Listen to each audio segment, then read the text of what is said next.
Muy bien, no sé si se mira, jóvenes.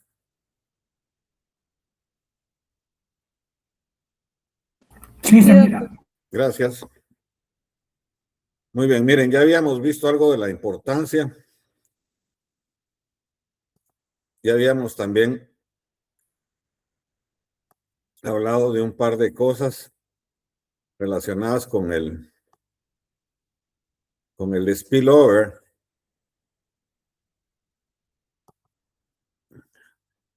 Y yo les había dicho que creo que aquí era donde nos habíamos quedado. Se está grabando la llamada.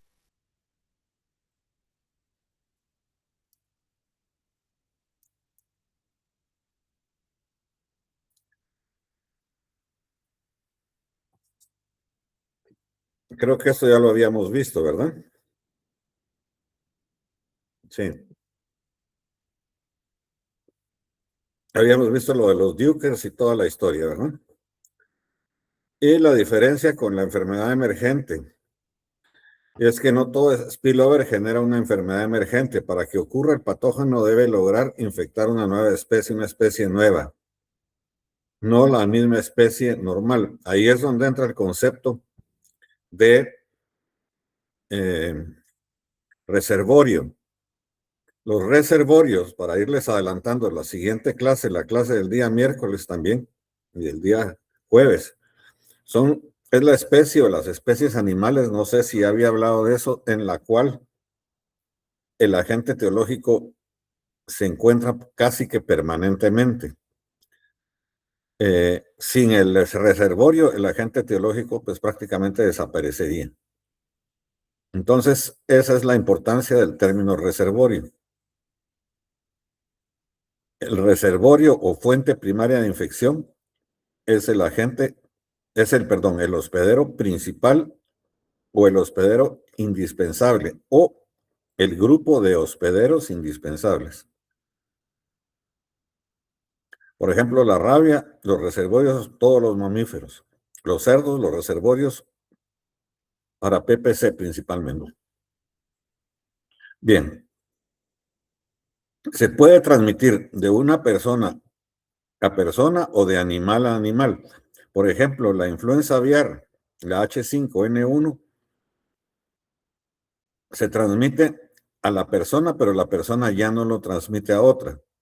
El caso de la influenza aviar se considera que fue un spillover, pero bajo ciertas circunstancias que las vamos a platicar también más adelante, porque la influenza aviar, nos guste o no nos guste, está de moda y no afecta a las aves necesariamente, afecta a todas las especies que vamos a ver cuáles son. Muchos de los spillovers son eventos esporádicos, casos aislados, no desencadenan epidemias, pero cada uno representa una oportunidad evolutiva para el patógeno de adaptarse. En resumen, el spillover es un mecanismo por el cual la mayoría de las enfermedades infecciosas emergentes en humanos tiene su origen en animales y su estudio es esencial para entender la medicina veterinaria moderna y la seguridad sanitaria global. O sea, a raíz de la globalización, a raíz del incremento de contacto del ser humano con los animales, en cuanto a introducirse en su hábitat, en cuanto a la destrucción del hábitat normal de los animales, ha generado que ese contacto, ¿sí?, aumente y por lo tanto también aumente la posibilidad de encontrarse con spillovers o con agentes etiológicos que antes no eran propios del ser humano y que ahora pues ya prácticamente lo son. El ejemplo es el COVID y el ejemplo es... Hay varios ejemplos. Muy bien. Con respecto a esto, hay muchísimo que platicar, pero básicamente tenemos el concepto de que las enfermedades actualmente, las enfermedades animales, sobre todo las víricas, son enfermedades que fácilmente se pueden transmitir de un reservorio normal, generalmente silvestre, a los humanos. el contacto humano-animal, la movilidad global, el cambio climático también, todo esto, el cambio de suelo, los mercados de animales, por favor, la producción intensiva. Los mercados de animales tienen un nombre especial, o siguen teniendo el nombre especial. Todas esas áreas se llaman interfaces. Las interfaces son áreas en las cuales los agentes etiológicos, los animales, reservorios y los seres humanos se encuentran en contacto por razones de intercambio comercial, por ejemplo.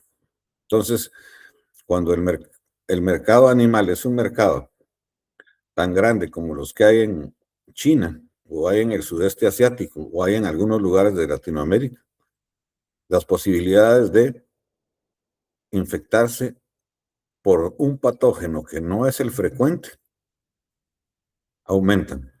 O sea, el spillover. El spillover es un mecanismo por el cual la mayoría de las enfermedades infecciosas emergentes en humanos tienen su origen en animales y su estudio es esencial para la medicina veterinaria moderna y la seguridad sanitaria global.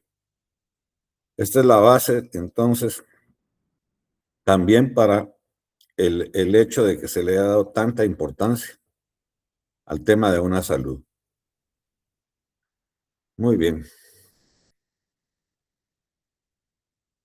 Creo que alguien me había preguntado esto la vez pasada, pero aquí se los pongo ya con un poco más de detalle y de, ¿qué pudiéramos decir? De un poco más didáctico, ¿eh?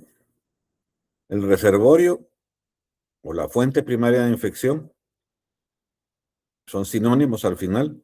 La fauna silvestre, los murciélagos, los roedores, las aves acuáticas, primates en algunos casos. Doctor, disculpe, Sí, está presentando algo porque vemos la misma imagen. estoy presentando una gráfica de reservorio. ¿Se mira la misma imagen? No No ha se ve una cambiado. gráfica. Ay, ay, ay. Voy a tratar de...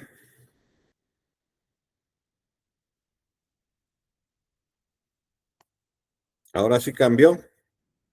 Sí, ahora esta fue la gráfica de spillover que les había puesto, ¿eh? Esta no les había parecido. No, mientras usted estaba explicando, ¿no? Ah, ok. Fue la anterior que les puse. Por favor, la voy a volver a poner y me voy a fijar en esto ahora. Supuestamente, algo raro ahí.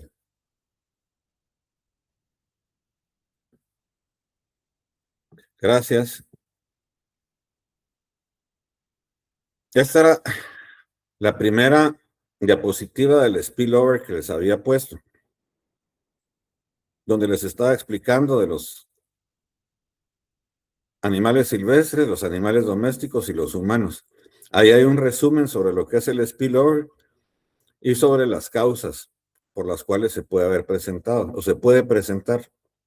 Contacto estrecho, movilidad global, cambio climático, cambio de suelo, mercado de animales y producción intensiva. ¿Quién me hizo la observación? ¿Quién fue? Muchas gracias. Doctor, solo que la anterior tampoco apareció. No sé si la presentó. ¿Cuál? La anterior de esa diapositiva. Ahorita la voy a poner. Ah, gracias. La diferencia con las enfermedades emergentes. Esta era la que no había aparecido también. Sí, esa tampoco apareció. Ok, yo creo que ya se las había dictado, pero se las dejo ahí para que la puedan, para que la tengamos, para que aparezca en la presentación. Y tal vez solo hacer énfasis en que la transmisión de persona a persona se da en algunas enfermedades de este tipo, pero no en todas. Por ejemplo, en COVID se dio la transmisión de persona a persona, ¿sí? Pero en influenza aviar no se está dando la transmisión de persona a persona. O sea, cada enfermedad es total y absolutamente diferente, ¿no? Y aquí también hablar de que son eventos esporádicos. Ese es otro tema que no se los he definido. Voy a aprovechar para definírselos. Los eventos esporádicos son casos aislados. Hay muchos casos de enfermedades que se presentan, pero se presenta un caso de vez en cuando. Eso se llaman casos esporádicos. Ok. Lo que les quiero dejar claro es que el spillover es el mecanismo por el cual actualmente la humanidad se debería estar o se debe estar preocupando por el hecho de que por el incremento del contacto con animales, por todas las razones que mencionamos, y sobre todo la existencia de reservorios y de animales amplificadores a nivel de animales silvestres, muchas de estas enfermedades se están convirtiendo en verdaderos problemas en el humano. El caso, perdón, del COVID, el caso actual de la influenza aviar, con la ventaja, entre comillas, de que la influenza aviar no se está transmitiendo de persona a persona. Por favor, ¿está clara la diferencia? Ahora sí, me parece que ya se ve, ¿sí? Que les había puesto que era un cuadro más didáctico, en el cual aparece el reservorio, la fauna silvestre, ahí está claro. El spillover primario, que es donde pasa del reservorio al amplificador. Los amplificadores pueden ser bastantes animales que están en contacto, lógicamente, a nivel silvestre con el reservorio. En el caso del COVID, el principal sospechoso era el pangolín, que si no lo conocen, voy a tratar de ponerles una foto. Son animales de Asia y que la gente se los come. Como decir, por ejemplo, los tepezcuintles, ¿no? Si tepezcuintle visto, casi que hoy las iguanas, lo que está sucediendo. La iguana vista, iguana que se va. Porque la gente se los come. La diferencia es que en Guatemala habían algunos mercados que se especializaban, entre comillas, en tener especies silvestres a la venta, como iguanas y otras especies. Pero afortunadamente, eso se logró suspender o se logró parar. Hay otros mercados donde todavía se ve. Les voy a poner un ejemplo para los que son antigüeños. ¿Hay algún antigüeño? Si hay algún antigüeño o antigüeña, o van al mercado de la Antigua, ahí todavía van a ver carne de iguana, pero iguana muerta y chojineada, como dicen. Afortunadamente, entre comillas, afortunadamente, no para las iguanas, por supuesto. Es la carne la que se ven. Pero ya no tienen a la iguana viva como se solía tener. O sea, había lugares donde se encontraba la iguana viva, para que la gente la comprara y la gente la matara. Cerdos, camellos, aves de corral, caballos son algunos de los animales que han sido identificados como amplificadores. También los que vamos a ver más adelante. En humanos, el humano tiene las siguientes características. En primer lugar, no va a tener inmunidad. Va a ser altamente susceptible. Puede haber una pandemia potencialmente, como sucedió con el COVID. Y si es un agente etiológico vírico, generalmente no hay tratamiento. Y en algunos casos se da, por favor, el spillback, que ya les había hablado de él, que es cuando la enfermedad regresa del humano a algún hospedero. Que ese hospedero, en el caso del COVID, fueron los bisones. Ahora, factores que favorecen el spillover, la deforestación. porque hay destrucción de hábitats. Sucede, ustedes pueden ir a cualquier lugar en Guatemala y van a ver deforestación. La intensificación, cuando se manejan muchos animales juntos. Granjas de cerdos, granjas de aves. Cambio climático, nuevos vectores y nuevos rangos. O sea, lo que sucede con el cambio climático es que vectores que antes no habían en algún área, ahora sí hay, porque el ambiente les es favorable. La globalización, importantísimo. Viajes y comercio global. El comercio, por eso es tan importante el tema del comercio internacional en veterinaria, porque muchas de las enfermedades entran a los países no a través del ingreso de animales, sino a través del ingreso de productos animales. A ver, animales también, por supuesto, ¿eh? Fauna silvestre. Mercados y tráfico ilegal. Ahí donde dice mercados, pongan entre comillas, si quieren, interfaces. Interfaces. Muy bien, yo creo que ahora sí está claro. Y vamos a ver, voy a seguir. Ahora, ¿cuál es el principal sospechoso ahora de ser el amplificador en el caso de COVID? Digo ahora porque antes, ¿sí?, sucedía una cuestión.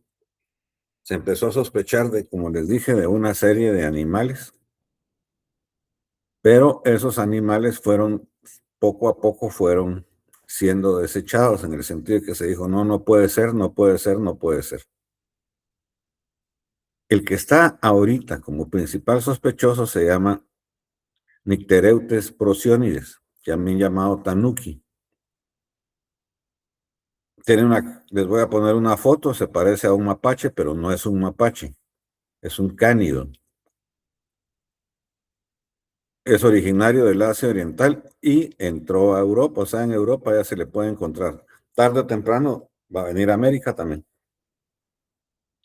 Se considera el posible hospedador intermediario, pero no está tampoco 100% demostrado, pero es el principal sospechoso actual. ¿Sí? Y ahí hay una foto del animalito. Parece mapache, pero es un cánido. Muy bien. No sé si hay alguna duda, jóvenes. Disculpen la tardanza, pero bajo las actuales circunstancias es bastante complicado para mí y para ustedes. Muy bien, voy a dejar de compartir brevemente.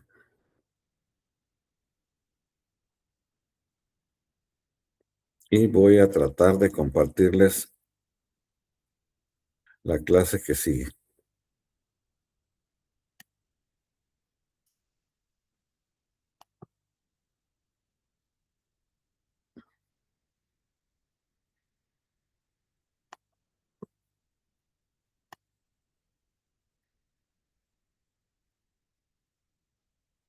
Este es un tema sencillo que lo puedo dar en pocos minutos y con eso terminamos. Solamente busca hacer énfasis, que ustedes tengan conocimiento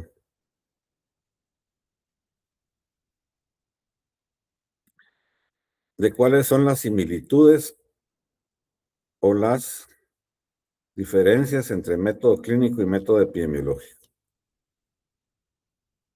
El método clínico, que es el método que usamos, por favor, sí se está viendo, ¿verdad?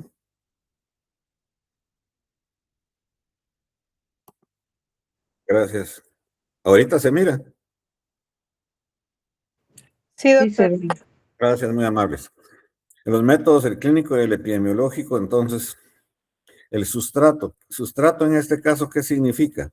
Significa sobre quién se hace la acción. Puede ser el individuo enfermo o el individuo sano. El perro enfermo o el perro sano. el bovino enfermo o el bovino sano. El epidemiológico trabaja en la comunidad, en el hato, en el galpón, en el país. La colección de antecedentes, que es la anamnesis, lo primero que se hace es preguntar por qué llegó a la clínica. Y en el caso del epidemiológico, los antecedentes del área, ¿no? ¿Qué pasó? ¿Cuántos animales se enfermaron? Etcétera, etcétera. Eso lo hace uno de rutina. El examen personal, que es lo primero que se hace siempre, también se agarra al individuo, o se mira el área, el grupo de individuos, y se comienza a tratar de encontrar una hipótesis. Esa hipótesis es el diagnóstico clínico y la hipótesis epidemiológica. La hipótesis epidemiológica es como alguna de las que les acabo de mencionar. Puede ser el COVID, puede ser el perro, puede ser el pangolín, igual el diagnóstico clínico. Puede ser moquillo, puede ser, etcétera, etcétera. Pero es una hipótesis.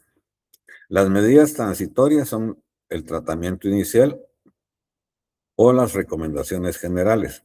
Por ejemplo, en COVID, cuando ya se tenía una idea de cómo era, se recuerdan que no podíamos salir, pero ni siquiera a la tienda. O sea, se incrementaron las medidas de prevención y de evitar el contacto entre los individuos. Y las medidas transitorias en el caso clínico, pues es darle algo al animal para que el animal comience a entrar en un proceso comience a curarse. Pero no necesariamente el diagnóstico clínico tiene que haber sido el diagnóstico adecuado, es una hipótesis. Entonces, ¿qué pasa? Que siempre tenemos que consultar el laboratorio. Exámenes, sangre, orina, etcétera, exámenes de agua, alimentos, otras muestras. O exámenes serológicos. ¿Sí? El examen serológico no aparece aquí en el epidemiológico, pero por favor inclúyenlo. El examen serológico es muchas veces la confirmación. Igual en el clínico, hay muchos exámenes que son de tipo serológico y que están confirmando la hipótesis inicial. La conclusión diagnóstica es el diagnóstico definitivo. O el diagnóstico epidemiológico. Sí, es COVID. Sí, es H5N1. Por supuesto que se los estoy contando en una forma resumida, ¿no? En el caso de las enfermedades en las poblaciones no es tan sencillo. Muchas veces, si la conclusión diagnóstica es de una enfermedad de reporte obligatorio, debería de estarse reportando a quién, al MAGA. Si me dice es H5N1, ahorita me voy al MAGA a reportarlo, pero ya no hay necesidad de irme. Tengo el celular. Okay. Y ahí hay una app que me permite hacer o informar de esto al MAGA. Esa es la idea. Okay. Muchas de estas cuestiones, nosotros los que ya tenemos algunos años lo vimos de una forma. Ahorita la historia es completamente diferente. Y hay muchísimas facilidades. Las medidas definitivas, el tratamiento definitivo, las medidas de control. El alta o la alta clínica por mejoría del enfermo, epidemiológica por remoción de la causa. Fíjense lo que está pasando ahorita en los Estados Unidos, que en cierta forma nos afecta el tema de la criptosporidiasis, ¿verdad? Y digo en cierta forma nos afecta porque también el problema empezó supuestamente por la lechuga. ¿Y la lechuga que llegaba de dónde? Lechuga que llegaba de México. Y esa lechuga, ¿qué tuvo que haber pasado para que se contaminara de esa forma? Pues tuvo que haber habido contacto con aguas negras, ¿no? Entonces, eso es en parte lo que se tiene que hacer cuando se presenta un problema como el que se está presentando de diarrea en varios estados en Estados Unidos. Y el registro de la acción efectuada y la historia clínica, la ficha epidemiológica, ¿va? La historia clínica, la ficha epidemiológica, vuelvo a insistir, actualmente es facilísimo tenerla por todos los medios que tenemos a nuestro alcance. Ya en cualquier parte se puede guardar la información. De hecho, se guarda la información constantemente. O sea, si ustedes se remiten al brote que hubo o al problema, no fue, en realidad dejó de ser brote, se convirtió en epidemia de fiebre aftosa en Inglaterra a principios de los años 2000, lo más probable es que encuentren la ficha epidemiológica de qué fue lo que sucedió, el número de casos, etcétera, etcétera. Si se meten a chequear COVID, va a aparecer también los animales que se enfermaron, contagiados por el ser humano. ¿Qué pasó con esos animales? Hubo que sacrificarlos. ¿Qué sucedió? Todo eso lo pueden encontrar fácilmente. ¿Sí? Muy bien. No sé si hay alguna duda o si lo di muy rápido, pero por favor, mi única observación es que en laboratorio incluyan, por favor, lo que es el tema de la serología, ¿no? Pero es bastante fácil. Doctor, disculpe. ¿Sí? Creo que otra vez no se vio la otra diapositiva. Ay, Dios mío, mija. Sí, ahí está. Ahí está, ahora sí. Sí, ahí Algo está. está pasando. Aquí el clínico y el epidemiológico. Ok. Esa fue la que no se vio. Sí, Ok. sí, ese es. Gracias por avisar. Ahí donde dice exámenes, por favor, agreguen serológicos. ELISA, etcétera, etcétera, ¿no? Pero vuelvo a insistir, es bastante sencillo. Diagnóstico definitivo, tratamiento definitivo, clínica por mejoría de la alta, y lo que son las medidas de control y la ficha epidemiológica. Voy a solucionar este problema para el día miércoles. Lo que sí no puedo solucionar es el de la luz. Y bueno, sí podría con una laptop. Como ya se está volviendo algo crónico este problema, entonces voy a ver de qué forma lo soluciono. Por favor, vuelvo a preguntar, ¿hay alguien de la antigua?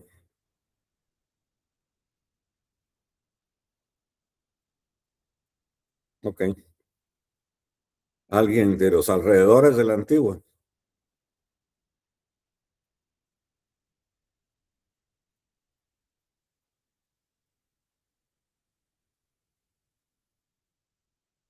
Ciudad Vieja, San Lucas.